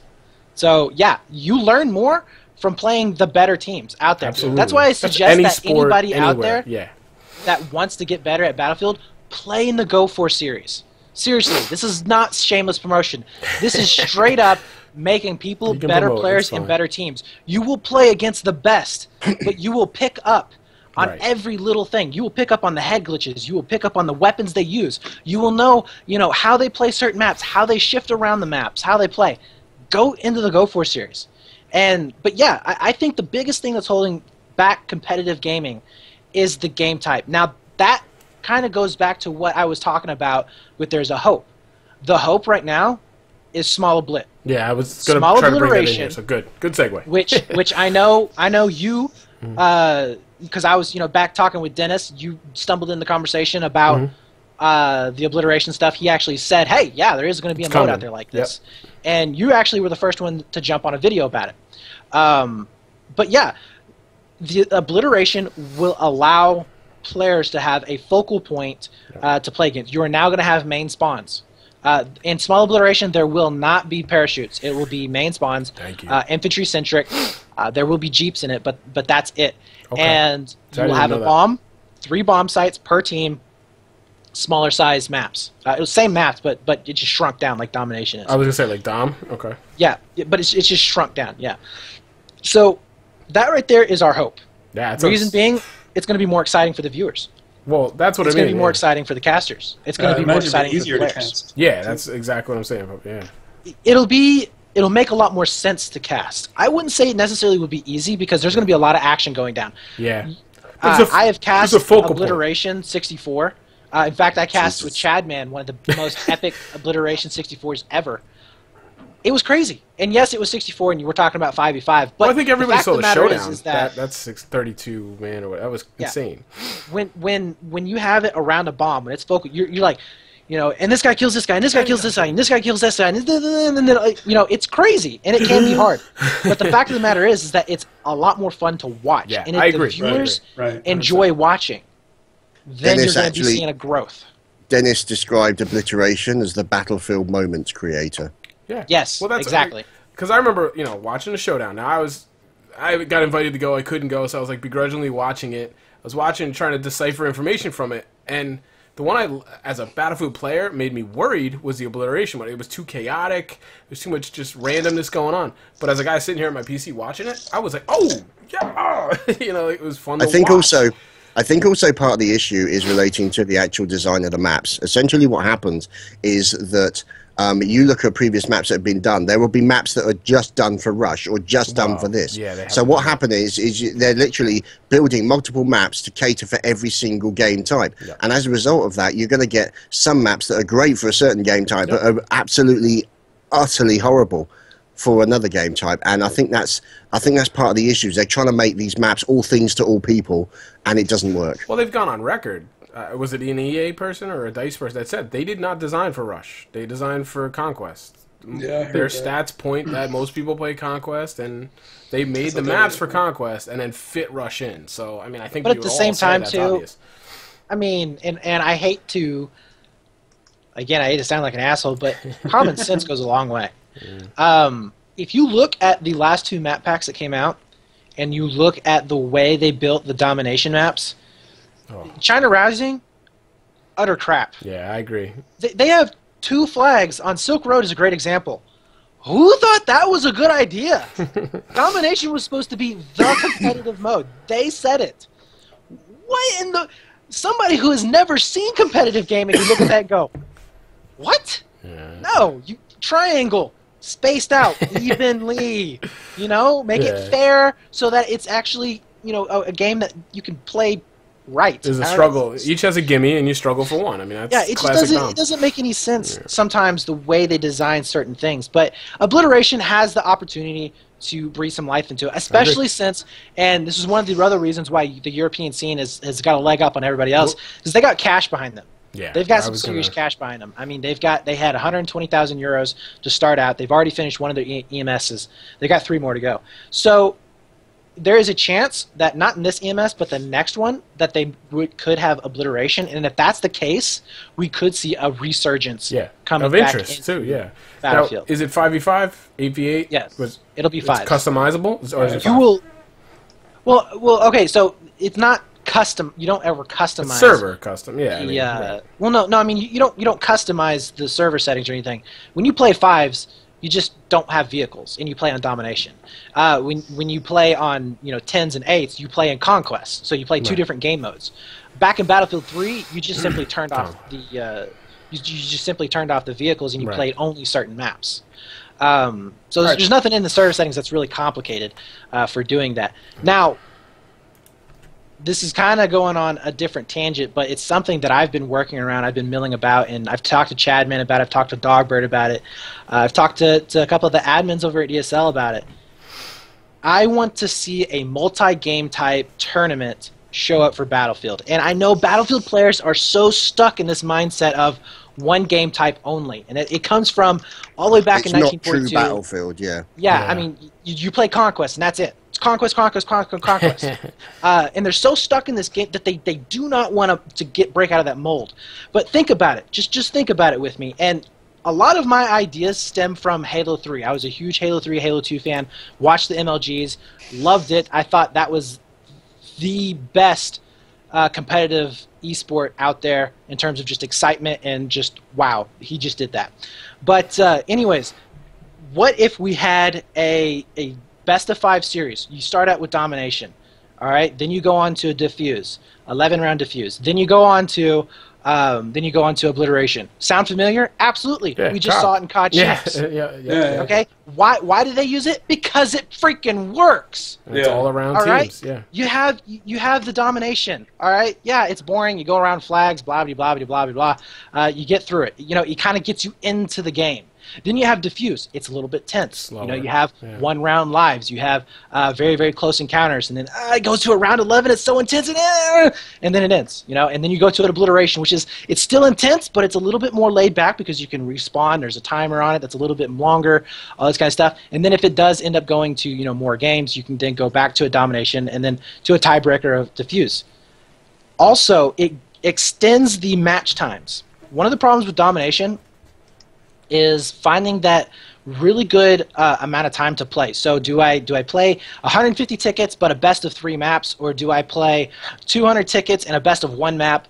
How do I do this? If you play 200 tickets, best of 1 map, you're looking at a 20-minute match.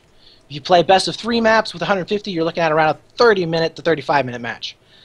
Well, if we go to a best of 5 series with what I'm talking about, and I actually have a notebook. I'm not joking, you guys. I have a notebook sitting over here where I have all of let me see this. Yeah. So I don't know if you can see this, if you can see the writing, but I have that page, and that page, all full of notes about Somebody's this not one giving thing. up on Battlefield 4. I like it.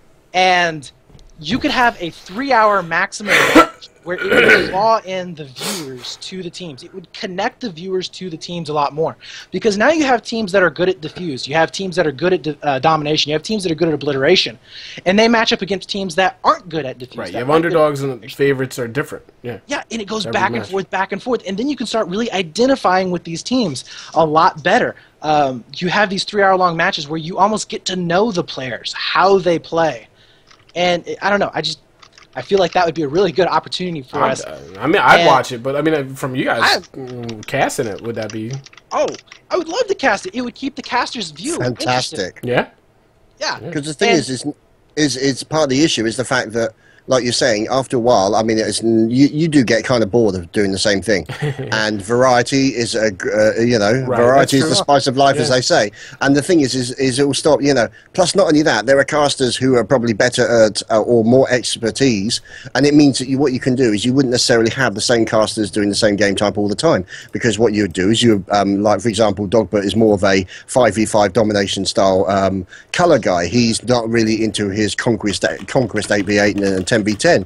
So you will bring in a completely new expert for that particular thing, and you would have an actual proper rotation of the casters. So yeah, I mean, you could have the potential for a lot of views. I mean, yeah, I think somebody should at least give it a try. I would. And not only that, but as a pub player getting in the comp, not everybody plays domination. Right. Not everybody plays diffuse, not everybody plays obliteration. So you have a little bit of something there that people enjoy. Plus, in terms of scrimming, it gets bored scrimming certain game types. Back when I was scrimming a lot, we scrimmed 4 nights a week, 5 hours a night. That was our scrim time, and it got boring at times. I'm not going to lie, because what ended up happening was you scrimmed the same teams over and over and over again. It got to a point where you just knew how they were going to play. Well, you put in different game types. You put in different elements into it. It spices it up. It allows you to revitalize, if you will, the scene a little bit. And I think that it would go a long ways into to growing it as well, because like I said before, it brings in those pub players that not necessarily play domination. And I gotta tell you what, that's one of the disappointments with finding out that they weren't going to be coming out with the small obliteration in this next patch. There's going to be later on down the road, because I have plans to hold a multi-game type event for PC as soon as it does come out. I mean, like I said, I've got notes stashed away over here. I've got 2 Google Docs on my computer right now that I've already mapped out what teams I want to invite. I've got this thing planned down. I mean, the mode is done. It leaked on PlayStation 4? Is that what it was? Yes. Yeah, so they have videos out there of it. Yeah, where the hell is it? Like, I just don't get it. Like, it's another thing that scratches your head. Speaking of something that scratches your head, I have 2 questions that I'm just gonna bring in here now, because first, Squad Rush. Do we miss that? I mean, I know as a player I miss it, but competitive-wise, do we? I mean, Jesus Christ. I mean, they had a really good competitive mode. Why not? I made the find of the year, of the 2 years of Battlefield 3 too late. I made it 6 months too late. There is a timer within Squad Rush. A legitimate timer in Squad Rush. You don't have to go buy tickets. And unfortunately, we weren't able to get it in time for competitive play. If we had of, oh my god. Competitive Battlefield 3 would have been instead of tickets, a timer. It would have been completely different, flipped over, because the main problem with Squad Rush was that one round can last 45 minutes. And I've cast those. I did the Atlanta Land Fest, okay, and a guy dropped, but they were the attacking team. You know what they did? They sat back in spawn for 10 minutes waiting for there's no timer, so why do they care? You know? Well, you can't blame them. That's smart. Yeah, sure. If you guys actually want to check out, Squad Rush 4v4 on a timer, some really good games are on my channel. Just go back in the playlist, and it's Squad Rush Farewell BF3 Tournament. But we actually put a timer on there. I forgot how long it was. Very intense. We had sudden death rounds. It was it was so amazing. Why they took that out? Why did that not come back with Second Assault? I thought for sure. Because they would have to create a whole new game type for it. I know. Well, they did capture the flag. It's the same, you know. Well, I mean, when I went to London for the Xbox event, I talked to Dennis, and I asked him. I said, "We need Squad Rush back. We need Squad Rush in the game," because I found out that it wasn't going to be in. And he's like, "No, it's not going to happen. It's not going to be in the game." Nobody and I was like, "There's no way. Not even in an update." He's like, "Nope, it's not going to happen." So, you know, and I told him, I was like, all we needed was a timer. Put a timer in there, fixed everything. People loved watching it. People loved such a good game. Playing. And I never even thought about it with a timer, to be honest. But I loved it as a player. But dude, it was. You play with a timer on it, completely changes the way the game plays. It's amazing. One thing I do, one point I do want to make though. We've been, you know, a lot of people bash on EA and DICE, you know, for everything that's happened. I will say, you know, obviously there are issues with, you know, how some of these people have been dealing with the community. I have to say Dennis is the exception. I would agree. He has proven his support for Battlefield, and you know, for the willingness to listen and the willingness to help. 100%. Above and beyond pretty much everybody else. He retweeted you know. my tweet about this podcast 3 or 4 and times. unfortunately, I mean, it's just like little things like he's their best community manager, and he's the map designer. Unfortunately, he's moved on to Battlefield. Yeah. So no, I agree with you. We're not going to be having. And anymore. there's a couple guys on Reddit. Was it Lime or Slice Lime? Slice Lime and Firewall. Yeah, there's a couple guys. Dark Lord. Yeah, but I think he's Battlelog. But yeah, I mean, I kill the people that are terrible, but I try to go out of my way to really kind of prop up the ones that do great. And Dennis is probably the best one that's been, to be honest, in my opinion. Yes. Most approachable, and you don't have to, and he finds it and he replies you. It's crazy. Well, it's not just that, but if you give him legitimate things to work with, like, don't just go up to him and say, "I hate your game, it sucks." right. You know, if you go up to him and say, it's like what myself and Chadman did. We gave him a list of things that needed fixed in Spectator Mod.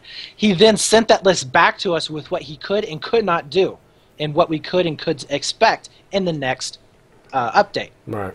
Now, it did take a long time because he was probably working on issues that were there. Stuff, yeah. But the fact of the matter is that he worked with us.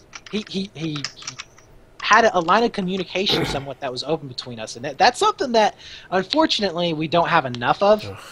But I think to a point, it's the community's fault because they're just frankly scared. I would be scared. Not only that, not only the community's scared, they're angry, and as a result, they tend to.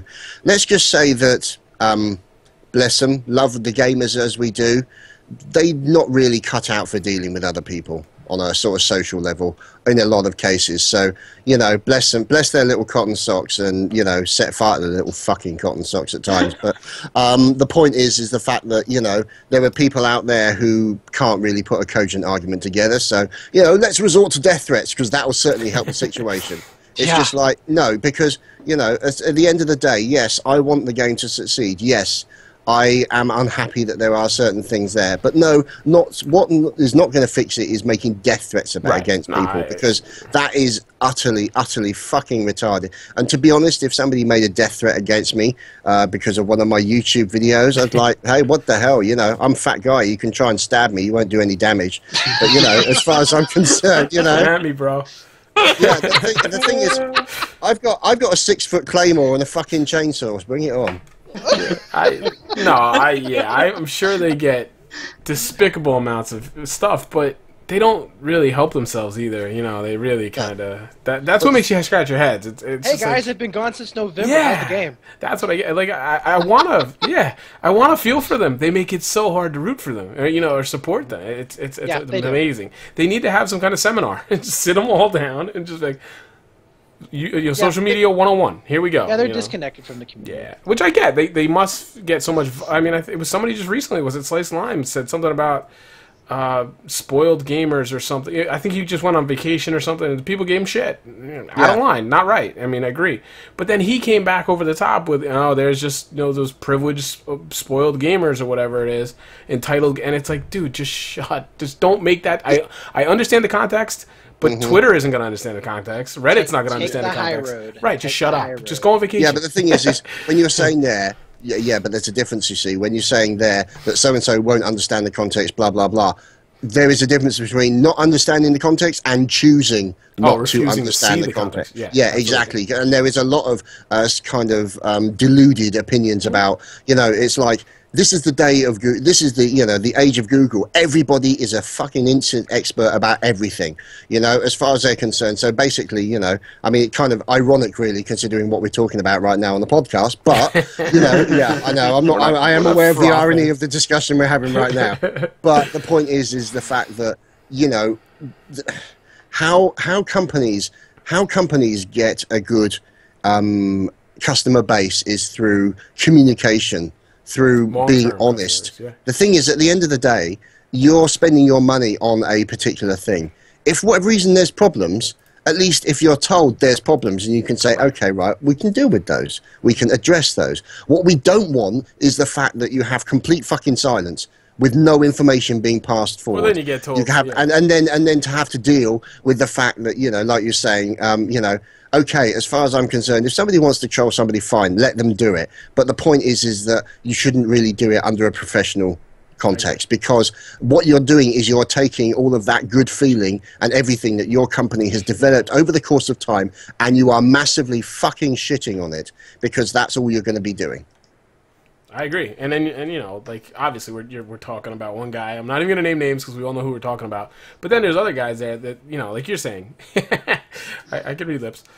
You know, like you're saying, they could come out and be like, "This is broken. We're working on it. It might take 3 months, but we're aware of it. We're working on it." But then you get guys, these little know-it-alls. Well, the MAA really doesn't have that many kills, guys. I don't know what all the fuss is about. And you're just like, do you play your game? Do you even play your game? Because you just, statistics will say whatever you want them to say. It's just like, it takes 5 minutes to go on to, you know, Langhang Dam Conquest, and you're going to see exactly what the problem is. But they don't. But we're kind of off on a tangent here, and yeah. I just want to jump on. That kind of goes back to my point about give the game to competitive players, and we'll find the breaks in it. I've made videos, probably 2 or 3, saying design competitive down. You know, like pinnacle of competitive players. I'm not saying they're better than anybody, but like you said, they just analyze the game and they pick it apart and they look for every little leverage they can find. I wish games would do, and I thought they were going to do that with this game. There was some, you know, lip service to that, just like there was in Battlefield 3, which I think we've passed the 6-month mark of being the #1 competitive game, have we not? Oh God, you said it. But yeah, I mean, yeah, I agree with that. I preach that, and I'm not a competitive player. I'm not affiliated at all. But I wish a game would do that and recognize the fact that that's the way to go, and you're going to do the best service for your game. I have a question here. Why is there why is there not more rush in general? I mean, not in Battlefield 4. Let's not talk about the maps, but as a game mode in general, because we didn't see it in Battlefield 3 either. Because it's incredibly imbalanced. Think about it. If you have a 8v8, because you're not going to play 5v5 rush. No, right. You're going to play 8v8 or 10v10 rush. When I played it back in Battlefield 3, I had a couple of pickup games. Back when I was pugging towards the end of it, we let them have whatever was the worst MCOM you could possibly have at the first set of sites. And then we defended the last one. Because it's so easy to set up. Because here's the thing. Everybody is going to play the best class, which is Assault, because you have paddles and med packs. Okay? You're going to have one guy that spawns in randomly with ammo to throw it down. You're just going to huddle around one bomb site and camp it. That's it. And there's almost no way. I got to tell you what, I played in Pugs on Battlefield 3 Rush for Metro. Oh my God. You think Metro 64 Rush is bad? You play Comp Metro. That shit is stupid. Because here's the thing. In 64 player, at least you have 32 players that have the chance to push up. Once 10v10s are done, once you kill all 10 players or you kill 8 players, whatever it is, you have to spawn all the way back at main spawn, and those guys just basically push up on you within the first few moments, and they tick up. And that's it. It's incredibly hard. And the defenders are just staring at one lane. That's it. Yeah. So, yeah. So, all right. Well, I guess this is the issue when I invite 2 shoutcasters on. But Puppy, is there anything you wanted to say? Because you're being awfully quiet. You know, I've actually said in the chat. I know I've seen you, and I've just let you continue to squirm because it's not often that you get out talked. So I've been enjoying it. Actually. It's crazy. No, just about everything that these guys have mentioned here tonight over every topic, I have been talking about for months on end now. Yeah. To people on Twitter, anybody that'll hear me out anywhere, you know, just. I expect Puppy to be like, and hey, man. Yeah, like seriously, like everything here is just. I've just been wanting to clap the whole time, stand up, cheer, you know. But I honestly, I have absolutely nothing else to add. It's. No, I don't. Right. Well, we're hitting about the 2-hour mark, and again, I mean, we'll talk all night. You know that. You guys, you're welcome to go whenever you have to go. But I'm gonna try to kind of bring the arc around, at least for the YouTube video that's gonna go up. What? Let's talk about a wish list for Battlefield 5 or Cops and Robert Field. Netcode, fucking netcode. All right, that's it, folks. We'll see you next time. Do I have to add to it? You know, because actually, the thing is, netcode everything, and everything is netcode. Hit registration. You're talking about everything related to it. Yep. It's the backbone. It's the foundations under which I just literally I feel like having that fucking tattooed backwards on my forehead. So every time I look in the mirror, it says fucking netcode. Yeah, get the gunplay down. Get the hit reg down. That's the basics. That's what makes a good FPS a good FPS. Well, then let's talk about. I hate to compare it to Counter-Strike, but look at Counter-Strike. Why has it been so popular and so good? Because it's the same freaking game. Because skill wins. For how many years? Yep. You know, they brought it to the core gameplay. They built it, they tweaked it, they patched it until it was almost perfect. And then it's the same game all the way up until now. Now, yeah, there's minute changes to it from, 1.6 source, Go, all that kind of stuff. But the fact of the matter is, it's the same freaking game. Yeah. Okay? And the problem with Battlefield is that they keep changing it. Battlefield 5, I want you to fix the core gun elements. Strip all the bullshit off. Stop putting in 10,000 freaking weapons. Stop coming up with Levolution. Stop. We don't need that.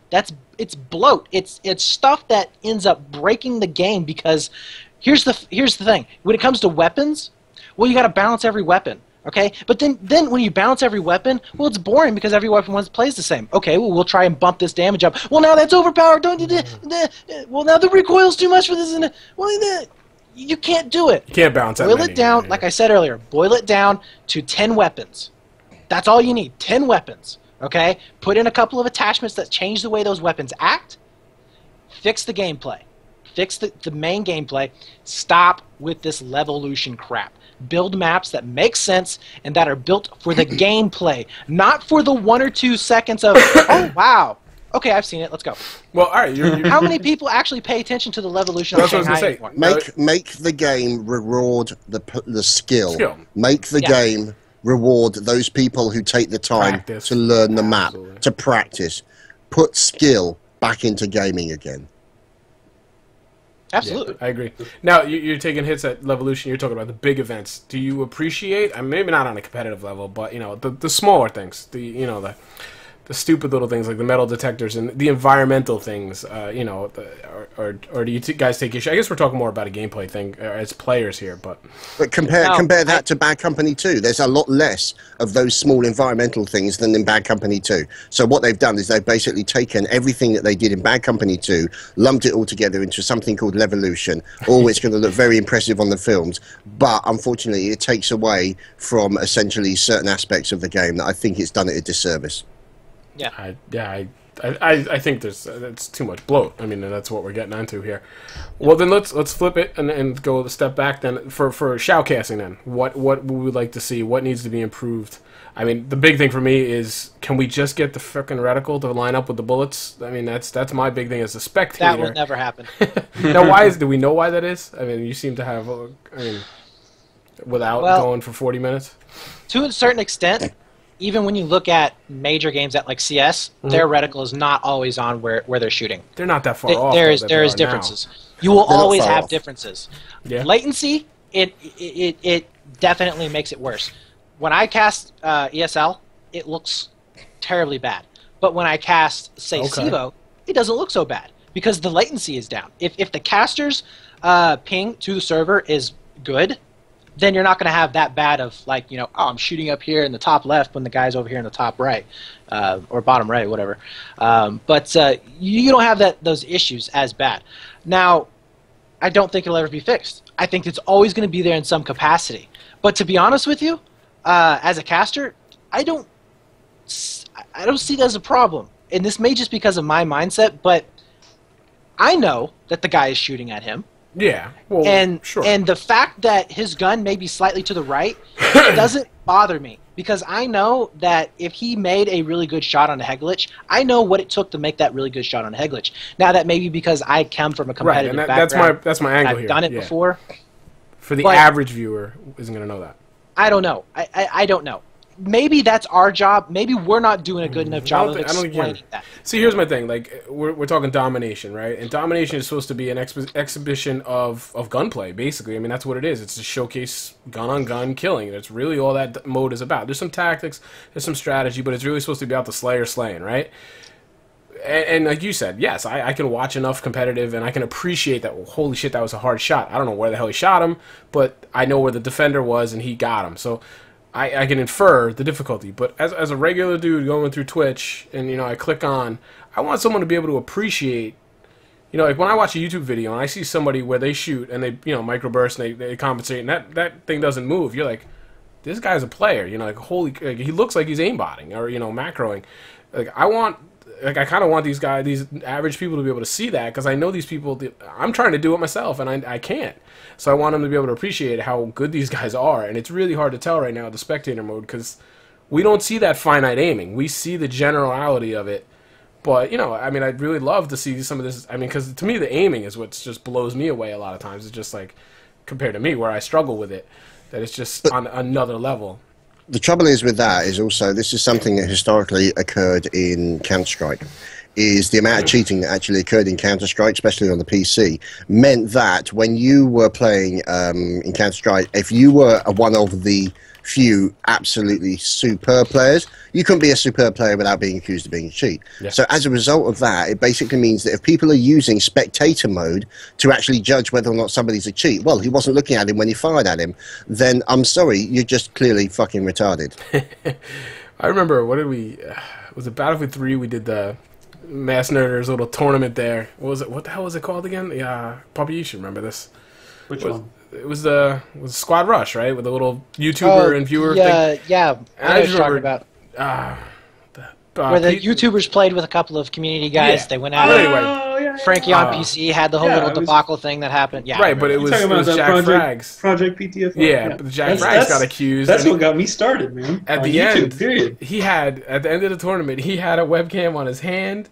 He had a webcam on his face. He was broadcasting his screen because people were just. Yeah. I mean, he's a great player, but I'm sure there's better. Well, you get that from all sorts of comp. I mean, that happens. A really good example of this is, and also too, a lot of it has to do with that player's particular connection to certain servers. Sometimes players just go on just ridiculous killing sprees, and you don't know why. Well, it's just because they have a really good connection, particularly, and they're just hitting their shots. It magnifies their skill. Yeah. Yeah, I mean, one of the best examples of this that I could think of, and the guy is a beast player. I have a lot of respect for him as a player. Troy H. I know who you're talking about. Yep. He was amazing. Now, I will say this: he had better registration to server. He had better connections to server. It was a server thing for him. He had a good connection. That's all there was to it. Okay, because he pulls off some shit that's just like no. And if I didn't know the guy, if I hadn't played hours and hours and hours and scrimmed with the guy, I would that guy's a freaking hack. But he's not. It's just not. It's weird to explain. It's hard to explain. Best way I can tell you guys, go find the YouTube channels. I try. Find the channels, go out there and look for them, and then just watch their videos. There are plenty of people out there who post up scrims. I don't know as many of them as I used to for Battlefield 4, just because the NA scene has, like I said, died down. Yeah, I was just hitting you up for this, actually. But yeah, I mean, there's a lot of players out there that put up competitive scrims. They put up just their gameplays. Hodokins, go check out Hodokins from Team Fuse. Oh yeah, I found him recently. Post up. Yep. Great player, great player. Oh, fantastic! Really nice guy as well, despite being Welsh. Yeah. And then Jack Frags, he was a competitive player, although he doesn't play anymore. I don't know if Tom from Infuse posts anymore, but he used to. He's a fairly decent player. Didn't a couple of players from Epsilon used to post some things? Yeah. Or is that the old Epsilon team?